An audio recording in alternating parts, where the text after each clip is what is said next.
রহমান রাহিম।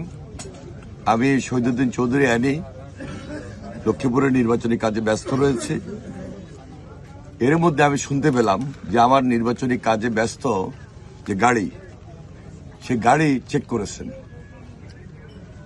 প্রকৃতপক্ষে যে নিউজ সেটি হলো যে আমার নির্বাচনী এজেন্ট সেই গাড়ি নিয়ে বিভিন্ন কেন্দ্রে যাচ্ছেন।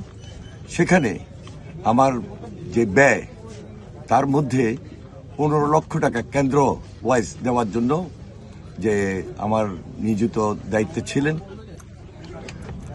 কর্তৃপক্ষ সেটা চেক করেছেন এবং কোর্ট থেকে ইতিমধ্যে সেটা রিলিজও করেছেন যে না, হ্যাঁ, এটা সত্যিই যে এটা কেন্দ্র ফি বাবদ ব্যবহার হচ্ছে।